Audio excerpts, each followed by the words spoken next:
Kita mulai soal yang pertama.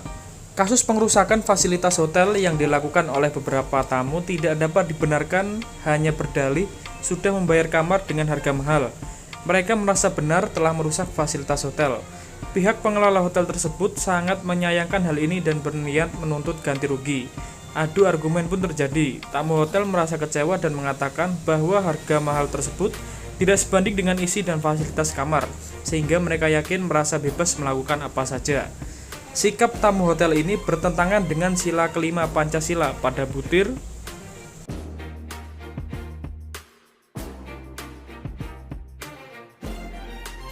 Ya, jawabannya adalah D. Tidak menggunakan hak milik untuk bertentangan dengan atau merugikan kepentingan umum. Inti permasalahan yang ada dalam narasi soal ini adalah munculnya sikap yang merusak fasilitas hotel, sampai-sampai merugikan pihak hotel dan juga kepentingan umum. Hal ini bertentangan dengan sila kelima Pancasila, terutama pada butir tidak menggunakan hak milik untuk bertentangan dengan atau merugikan kepentingan umum. Akmal adalah seorang penikmat musik rock. Akmal senang mendengarkan musik dengan volume keras, karena dirasa memberikan kebahagiaan dan membantunya mengerjakan tugas dengan baik. Namun demikian, karena tinggal di kawasan ramai penduduk, Akmal memilih mengecilkan volume musik saat berada di rumah agar tidak mengganggu tetangga. Sikap Akmal ini termasuk sikap. Ya, silahkan kalian memilih jawaban terlebih dahulu teman-teman.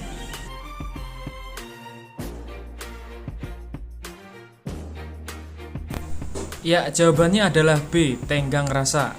Sebelum menjawab pertanyaan, kita perlu memahami pengertian atau definisi dari masing-masing pilihan. Bila mencermati pertanyaan dan memahami definisi masing-masing pilihan, jawaban A dan B adalah yang paling mendekati. Bedanya, toleransi juga memiliki arti membiarkan, sementara tenggang rasa benar-benar memiliki arti menghargai dan menghormati perasaan orang lain. Maka dari itu, apa yang dilakukan Akmal bisa dilihat sebagai bentuk sikap tenggang rasa.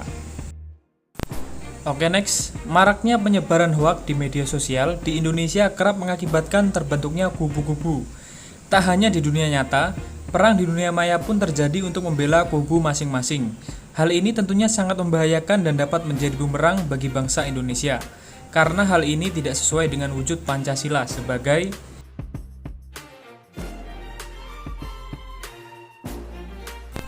Ya, jawabannya adalah D, falsafah hidup bangsa.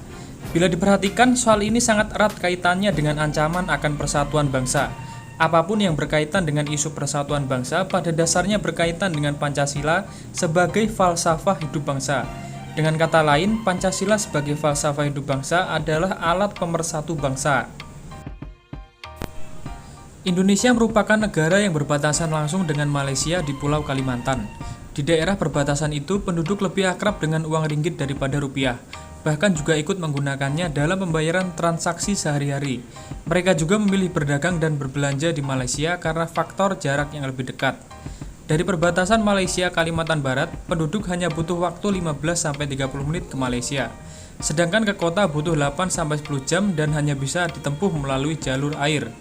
Jika dikaitkan dengan sila ketiga, yaitu nilai-nilai persatuan dan kesatuan, kemungkinan yang akan terjadi apabila persoalan ini tidak diatasi adalah Ya, silahkan kalian memilih jawaban terlebih dahulu teman-teman.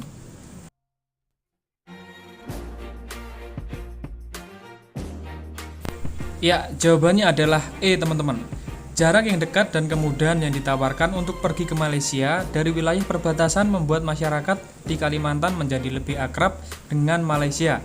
Tentunya apabila hal ini terus dibiarkan, maka akan menyebabkan lunturnya nasionalisme warga Indonesia yang semakin lama dapat menghancurkan persatuan dan kesatuan bangsa, teman-teman. Oke, next. Sumpah Pemuda merupakan salah satu peristiwa penting dalam perjuangan para pemuda untuk meraih kemerdekaan Indonesia. Sumpah Pemuda dihasilkan dari Kongres Pemuda II yang diselenggarakan pada 28 Oktober 1928. Pada rapat terakhir Kongres Pemuda II, Muhammad Yamin menuliskan sebuah rumusan yang kemudian dinamai Sumpah Pemuda. Kemudian Sumpah Pemuda dibacakan di akhir rapat sebagai hasil keputusan Kongres. Dengan lahirnya Sumpah Pemuda, rasa nasionalisme pemuda Indonesia saat itu mulai muncul secara nyata. Bentuk nyata rasa nasionalisme tersebut terimplementasi pada isi Sumpah Pemuda. Bentuk nyata yang dimaksud adalah, ya kira-kira jawabannya yang mana teman-teman? Ya, jawabannya adalah D. Mengakui bahasa Indonesia sebagai bahasa persatuan. Bentuk nyata rasa nasionalisme dari lahirnya Sumpah Pemuda adalah para pemuda dari berbagai latar belakang, daerah, suku, dan agama menyatukan keyakinan mereka akan tumpah darah bangsa dan bahasa persatuan Indonesia. Oke, next. Belakangan ini bermunculan berbagai ancaman ideologi bangsa yang sangat disayangkan berasal baik dari ormas maupun tokoh masyarakat. Organisasi dan tokoh masyarakat bermunculan membentuk gerakan yang bertentangan dengan ideologi Pancasila. Hal ini tentu saja rentan menimbulkan perpecahan bangsa. Padahal organisasi masyarakat dan tokoh masyarakat sebenarnya memiliki peran penting dalam bela negara. Semestinya peran nyata organisasi masyarakat dan tokoh masyarakat dalam bela negara adalah... Ya, silahkan kalian memilih jawaban terlebih dahulu, teman-teman. Ya, jawabannya adalah B. Menegaskan kewajiban bagi segenap anggota maupun kelompoknya untuk menjadi contoh teladan perilaku Pancasilais. Salah satu peran nyata organisasi masyarakat dan tokoh masyarakat dalam bela negara adalah menjadi contoh teladan perilaku Pancasilais. Oke, next, soal selanjutnya. Mohon maaf apabila soal ini tidak dapat terbaca dengan jelas, teman-teman. Silahkan kalian perlambat videonya untuk memperhatikannya. Indonesia belum sepenuhnya terbebas dari berbagai ancaman yang dapat meruntuhkan integrasi nasional. Ancaman tersebut ada di berbagai dimensi kehidupan masyarakat Indonesia, termasuk diantaranya 1. Munculnya gejala westernisasi, yaitu gaya hidup yang selalu berorientasi kepada budaya barat tanpa diseleksi terlebih dahulu. 2. Munculnya berbagai paham radikal dalam bentuk aksi teror kepada pemerintah maupun masyarakat. 3. Timbulnya kesenjangan sosial yang tajam sebagai akibat dari adanya persaingan bebas. 4. Gaya hidup individualistis yang semakin melunturkan budaya gotong royong pada masyarakat Indonesia. 5. Munculnya gaya hidup konsumtif dan selalu mengkonsumsi barang-barang dari luar negeri.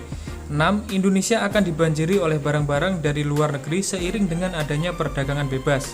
Berdasarkan data di atas, manakah yang merupakan ancaman terhadap integrasi nasional di bidang sosial budaya? Ya, jawabannya adalah E, 1, 4, dan 5. Ancaman integrasi sosial budaya adalah sebagai berikut. Internal, adanya isu kemiskinan, kebodohan, keterbelakangan, dan ketidakadilan. Sedangkan untuk eksternal adalah munculnya gaya hidup konsumtif, sifat hedonisme, sikap individualisme, gejala westernisasi, dan seterusnya, teman-teman. Oke, next, soal selanjutnya. Jonathan adalah peserta tes ASN 2020 yang telah melakukan pendaftaran di website SSCASN.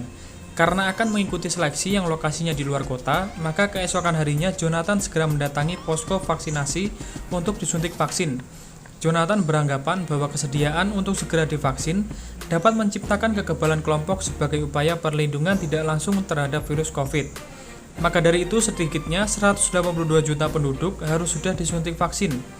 Pola pikir dan tindakan Jonathan sesuai dengan pengamalan Pancasila, sila ke...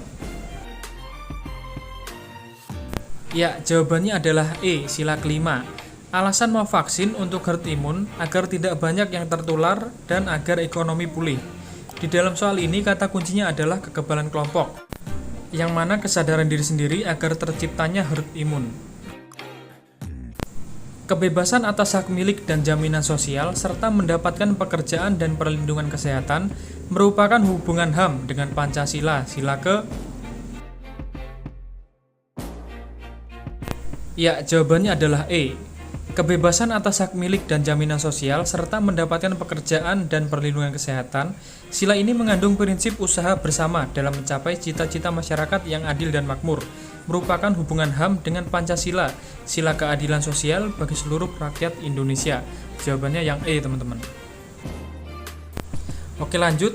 Belum lama ini beredar video aksi perundungan terhadap seorang anak perempuan yang dilakukan oleh beberapa anak yang tak lain adalah rekan satu sekolahnya sendiri.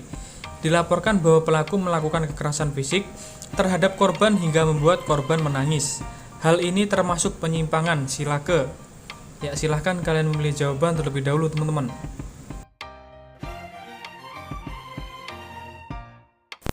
Jawabannya adalah B, sila kedua.